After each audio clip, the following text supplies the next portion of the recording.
Raymond, watching Free Speech TV in Hurst, Texas. You are on the air with Congressman Ro Khanna. Hello, Tom, and Congressman, thank you for taking my call. Sure. Hello. Thank you. Yeah. Yes. I'm calling about the President's proclamation that we should do something about health care in return to gun violence in our country. I haven't heard any proposals from him at all that would go in that area. However, I have one. Apparently, in the 40s, the Army used a test to screen incoming recruits into the Army to make sure that they were suitable for the Army. It was called the MMPI, and the MMPI is still around today. This is the Minnesota Multiphasic Personality Inventory? Yes, the Minnesota Multiphasic, yeah. Exactly.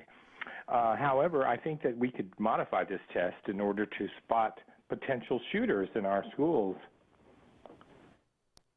So it's something that we could do with probably relatively little effort, and just test everybody when they're 13 years old and see if they have a predilection for wearing trench coat and German badges.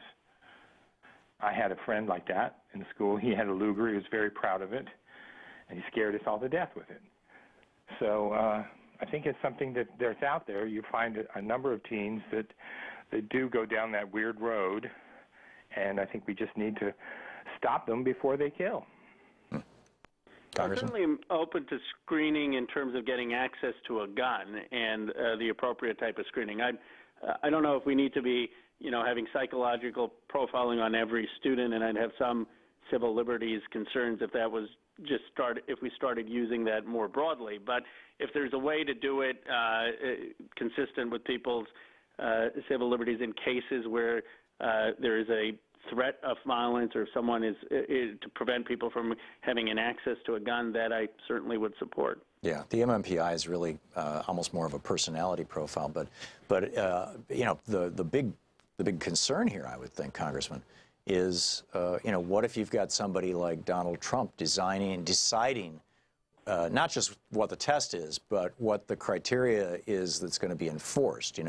If somebody believes that it's a we society rather than a me society, and they're not sufficiently, libertarian and selfish, then they can't vote, for example, or they can't buy a gun or whatever. Right. I mean, this could be a very, very slippery slope, could it not? It could, and I think the caller had good intentions in terms of wanting to make sure people who are going to be a harm to society don't have access to guns. But I think that there definitely have to be civil liberties concerns, and you don't want to profile, a personality profile test or something designed in a way that could be manipulated to suppress freedoms beyond just a person's Second Amendment right. Yeah, we just have 30 seconds, not enough time to get a caller in here before we hit the next break. I'm curious, do you think that there's going to be any movement on gun control in Congress? I have thought so. I would have told you after Parkland I was sure there was going to be.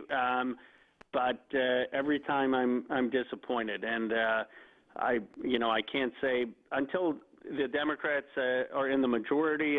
I just don't see Ryan doing anything. I mean, the only thing they did was let's have more school safety officers. I mean, that was their response. And the president, of course, was in one of the bipartisan meetings said he was going to do some things, and then he backed off everything he said he was going to do. So, yeah. Unfortunately, I'm cynical. Yeah, and in Santa Fe, there were two armed, police officers in the school. One of them got shot, and the other one wasn't around. It's amazing. Congressman Ro Khanna with us. We'll be right back.